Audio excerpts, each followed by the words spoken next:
Hi students, இது நம்ம steam நாசில் ப்ராப்ளமில் third problem நம்ம பார்க்க போகிறோம். அண்ட் இது வந்து அண்ணா யூனிவர்சிட்டியில் 2015லேயே வந்து 2 டைம் கேட்ட ஒரு question.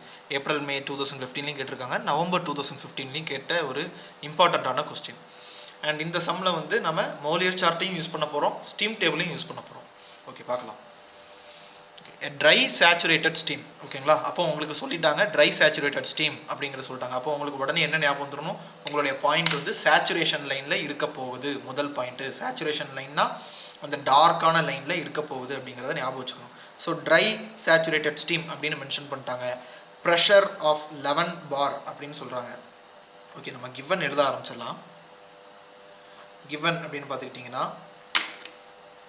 pressure of 11 bar enters a convergent. அப்போனா இதுதான் P1. P1ங்கிறது வந்து 11 bar அப்படின்னு சொல்லிட்டாங்க. கன்வர்ஜென்ட் டைவர்ஜென்ட் நாசில் அப்படின்னு சொல்லிட்டாங்க. அப்போ மொத்தம் 3 ப்ரெஷர் வரப்போகுது. என்ட்ரி, த்ரோட்டு, ஓகேங்களா? என்ட்ரி, த்ரோட்டு, அப்புறம் எக்ஸிட்டு. P1 11 bar அப்படின்னு சொல்லிட்டாங்க. நம்பர் 2 இருக்கு, நம்பர் 3யும் இருக்கு, ஓகேங்களா? 1. இப்போ enters convergent divergent nozzle and leaves at a pressure of 2 bar. லீவ்னா கடைசி வந்து 2 bar அப்படின்னு சொல்லிட்டாங்க. அதாவது P3 வந்து உங்களுக்கு 2 bar அப்படின்னு மென்ஷன் பண்ணிட்டாங்க. Okay, if the flow is adiabatic and frictionless, அப்படினால என்ன அர்த்தம்? உங்களுடைய கிராஃபில் லைன் ஸ்ட்ரெயிட்டாக வரப்போகுது அப்படின்னு அர்த்தம். ஐசென்ட்ரோபிக் ப்ராசஸ் தானே, அடியபேட்டிக்கு ஐசென்ட்ரோபிக் எல்லாம் ஒன்று தான். அப்புறம் ஃப்ரிக்ஷன்லெஸ்னு சொல்லிட்டாங்க. அப்போ உங்களுடைய கிராஃப் வந்து நேராக அந்த லைன் வந்து 1 2 3 அப்படின்னு நேராக வரப்போகுது, போன ப்ராப்ளம் மாதிரிங்கிறத ஞாபகம் வச்சுக்கணும். என்னெல்லாம் கண்டுபிடிக்க சொல்லியிருக்காங்கன்னா, டிட்டர்மைன் எக்ஸிட் வெலாசிட்டி C2. அப்போ டு ஃபைண்ட் வந்து உங்களுக்கு C2-வை கண்டுபிடிக்க சொல்லியிருக்காங்க. அதுக்கப்புறம் ratio of cross section area of exit and throat. அப்படின்னா உங்களுக்கு அவங்க கேட்டிருக்கிறது வந்து எக்ஸிட்டுக்கும் த்ரோட்டுக்கும் இடையில உள்ள ஏரியா A2/A3, ஓகேங்களா? A2க்கும் A3க்கும் உள்ள ரேஷியோ வந்து உங்களுக்கு கேட்டிருக்காங்க. Assume adiabatic expansion index N. அப்போ உங்களுக்கு N வேல்யூ கொடுத்துருக்காங்க 1.135. ஓகே, சரி. இப்போ நம்ம ப்ராப்ளமை செய்ய ஆரம்பிக்கணும். ஓகே, ஸோ உங்களுக்கு எக்ஸிட் வெலாசிட்டின்னு அவங்க கேட்டதுனால C2 கிடையாது, C3, ஓகேங்களா? ஏன்னா இதுதானே எக்ஸிட், 3 தானே எக்ஸிட். ஸோ C3-யை அவங்க கண்டுபிடிக்க சொல்லியிருக்காங்க. ஓகே, நமக்கு C-க்கான ஃபார்முலா உங்களுக்கு தெரியும். C = 44.72 √H. இப்போ C2 கண்டுபிடிக்கணும்னா 1 - H2 அப்படின்னு சொல்லுவாங்க. அதே மாதிரி C3 நீங்கள் இப்போ வந்து நமக்கு தேவைப்படுறது எக்ஸிட் தானே. அப்போ C3-யை கண்டுபிடிக்கணும் அப்படின்னா அதே 44.72 √H1 - H3, ஓகேங்களா? சரி, C3. வேற என்னெல்லாம் இப்போ நம்ம தேவைப்படும் அப்படின்னு நீங்கள் பார்த்தீங்கன்னா A2 வேணும். ஏனுடைய ஃபார்முலா உங்களுக்கு என்னன்னு தெரியும், M × V/C. ஓகேயா?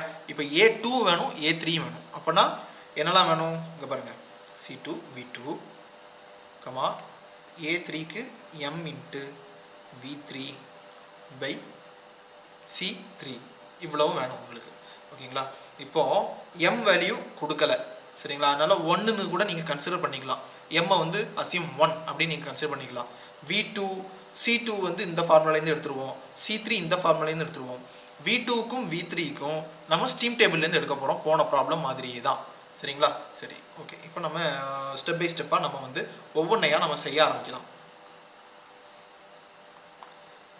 இப்போ ப்ரெஷர் 1 கொடுத்தாச்சு, ப்ரெஷர் 3 கொடுத்தாச்சு, ப்ரெஷர் 2 கண்டுபிடிக்கணும். அப்போ ப்ரெஷர் 2 எப்படி கண்டுபிடிக்கலாம்? நமக்கு போன தடவை மாதிரியே தான். என்ன ஃபார்முலான்னு பார்த்தீங்கன்னா P2/P1 = 2/n + 1 whole power n/n - 1, ஓகேங்களா? சரி, நமக்கு இதில் P2-ஓட வேல்யூ தான் வேணும். ஸோ P1 × மேலே உள்ள அது n + 1 whole power n/n - 1. n value கொடுத்தாச்சு. P1 11 bar.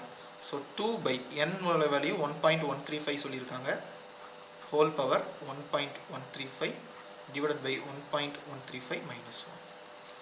ஓகே, எனக்கு P2 உடைய வேல்யூ எனக்கு இதில் இருந்து நான் ஃபைன் பண்ணும்போது எனக்கு என்ன வேல்யூ கிடச்சிருக்கு அப்படின்னா 6.38 பார் அப்படிங்கிறது கிடச்சிருக்கு. Okay fine. இப்போ நான் P2 கண்டுபிடிச்சாச்சு, P1 கண்டுபிடிச்சாச்சு, P3 கண்டுபிடிச்சாச்சு. இப்போ எனக்கு இதில் என்னென்னலாம் தேவைப்படுது பாருங்கள். 1 H1 H2 H1 H3 தேவைப்படுது, V2 தேவைப்படுது. ஸோ இப்படி நிறையா விஷயங்கள் எனக்கு தேவைப்படுது. இப்போ V2வும் V3யும் நான் வந்து ஸ்டீம் டேபிள்லேருந்து எடுத்துருவேன். எப்படி எடுப்பேன்? ஃபார் P2 ஓகேங்களா, இந்த 6.38 பாருக்கு நான் வந்து ஸ்டீம் டேபிளில் போய் பார்த்தோம்னா V2ஓட வேல்யூ கிடச்சிரும். அண்டு P3 2 பாருக்கு ஸ்டீம் டேபிளில் போய் பார்த்தோம்னா எனக்கு V3ஓடைய வேல்யூ கிடச்சிரும். ஓகே, அப்போ நம்ம வேறு என்ன தான் நம்ம பார்க்கணும் அப்படின்னா H1 H2 H1 H3 தேவை. அப்போ அதுக்கு என்ன செய்ய போகிறோம்? மோலியர் சார்ட்டுக்கு நம்ம போக போகிறோம். ஆஸ் யூஷுவல் மோலியர் சார்ட்டில் போய் நமக்கு மொத்தம் 3 ப்ரெஷர் இருக்குது, அப்படி தானே? நான் இதில் வரைஞ்சிருந்தேன் உங்களுக்கு.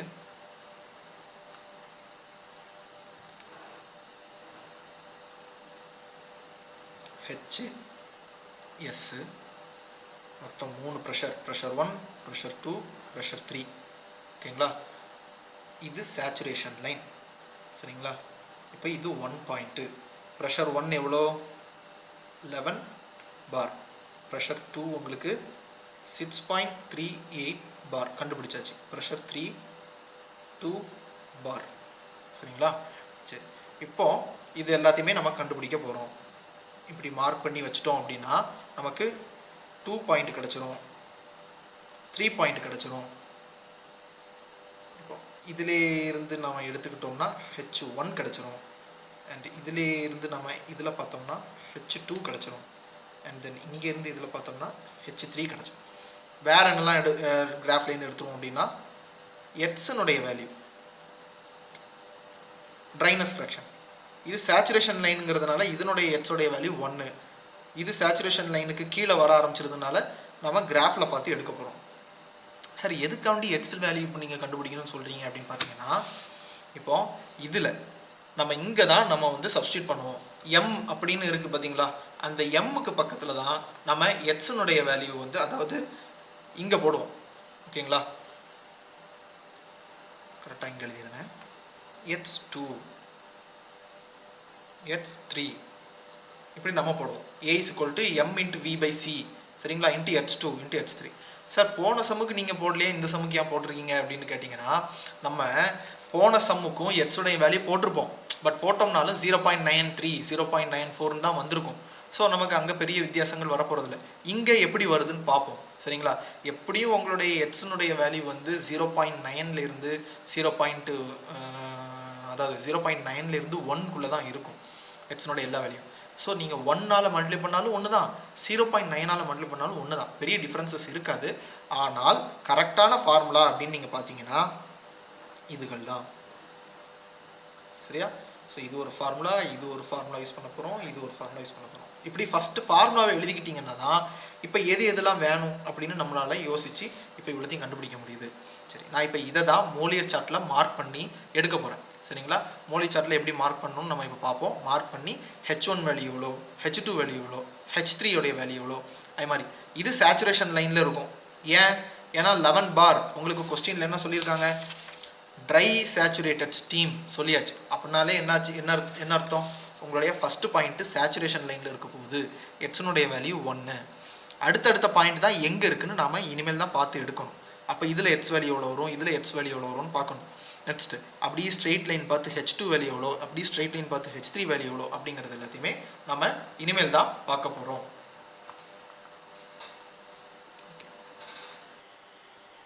Okay fine. இப்போ நம்ம ஃபஸ்ட்டு பாயிண்ட்டை மார்க் பண்ணுவோம். ஃபஸ்ட்டு பாயிண்ட் என்னது? 11 பார் அப்படின்னு சொல்லிட்டாங்க.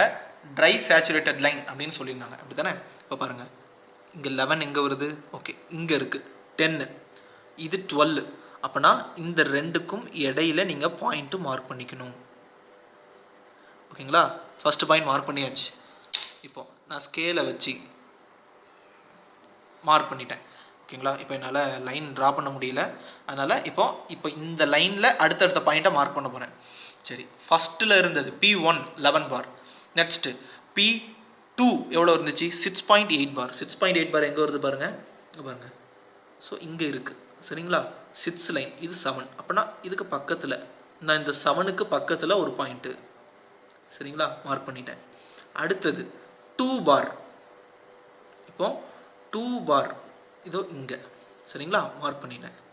சரி, இங்கே ஒரு பாயிண்ட், இங்கே ஒரு பாயிண்ட்.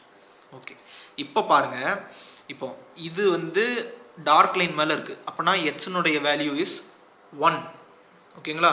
சரி, அடுத்த லைன், அடுத்த பாயிண்ட்டு இங்கே இருக்குது. இப்போ இதை பாருங்கள், இதுக்கு மேலே இருந்துச்சு அப்படி தானே. அப்போனா 0. இது 95 இருக்குது. அப்போ இது 0.96.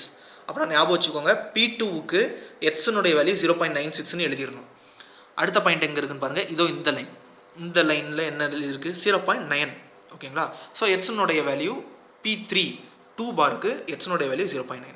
ஓகே, ஸோ இதெல்லாம் நான் இப்போ எழுதிடுவேன். ஓகே, நெக்ஸ்ட் அதே 3 பாயிண்ட்ஸுக்கு ஸ்ட்ரெயிட்டாக பார்க்கணும். ஹெச் எவ்வளோ வேல்யூ வருது, H2 எவ்வளோ வேல்யூ வருது, அண்டு H1 எவ்வளோ வேல்யூ வருது. ஓகேங்களா. இப்போ இதெல்லாம் நம்ம அந்த கிராஃப் பேப்பரில் வரைஞ்சிருக்கோம் பாருங்கள், அதில் எழுதிருக்கும். ஓகே, நான் மோலியர் சார்ட்டில் பார்த்து மார்க் பண்ண எல்லா வேல்யூஸும் நான் அப்டேட் பண்ணிட்டேன். நான் அப்படி வரைகிறப்ப H1 வேல்யூ 2780 கிலோஜூல் பெர் கிலோகிராமில் இருந்துச்சு. And H2 value 2679 and H3 value 2480 இருந்துச்சு என் மோலியர் சார்ட்டில். அதுக்கப்புறம் எக்ஸினுடைய வேல்யூ நான் உங்களுக்கு காமிச்சேன்.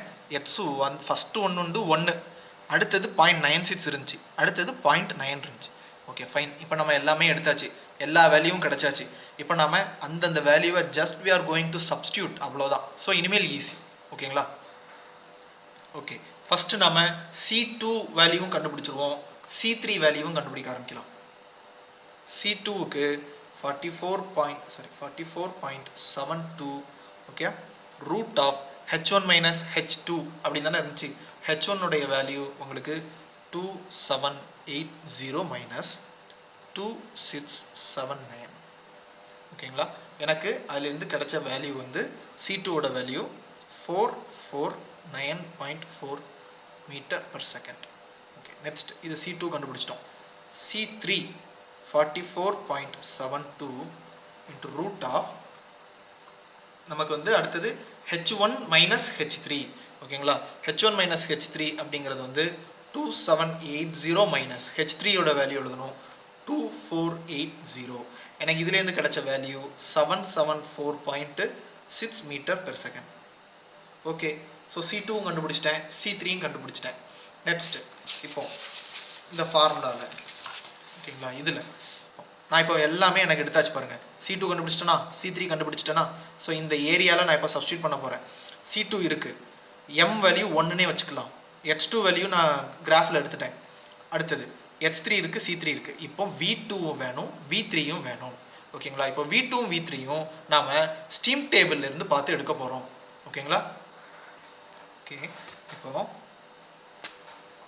அட்டு 2 செகண்ட் பாயிண்ட்டுக்கு எவ்வளோ ப்ரெஷர் இருந்துச்சு, 6.38 பார் ஃப்ரம் ஸ்டீம் டேபிள். ஓகேங்களா. ஸ்டீம் டேபிள்லேருந்து நான் இப்போ V2 அதாவது VG எவ்வளோ அப்படின்னு பார்க்க போகிறேன். G தான் பார்க்கணும், சரிங்களா, அதுதான் கேஸ். சரி, இப்போ ஸ்டீம் டேபிளில் 6.38க்கு நம்ம பார்ப்போம். 6.38 இங்கே இருக்குது. சேச்சுரேட்டடில் தான் பார்க்கணும், ஏன்னா நமக்கு சேச்சுரேட்டட் ஸ்டீம் எல்லாமே நம்ம அப்படி தான் பார்க்க போகிறோம். சரிங்களா. சேச்சுரேட்டடில் நீங்கள் எடுக்க போகிறீங்க. 6.38 ஓகே, பரவாயில்ல. 6.4க்கே பார்த்து அந்த வேலையை எடுத்து எழுதிடுவோம், அவ்வளோதானே. ஏக்கு கிடந்து கஷ்டப்படணும். பாருங்க, 6.4 பாருக்கு எவ்வளோ இருக்குது, 0.29680 அப்படின்னு இருக்குது. நான் அதை 0.297 மீட்டர் கியூப் பெர் கிலோகிராம் அப்படின்னு எடுத்துக்கிட்டேன். ஓகே, அடுத்தது V3 வேணும். அப்போது V3னா அது எந்த ப்ரெஷரில் இருக்குது, அட்டு 2 பார், அதுதானே P3 from steam table. VG அதாவது V3 எவ்வளோ, 2 பாருக்கு பார்ப்போம். ஓகேங்களா. 2 பார் இதோ இங்கே இருக்குது.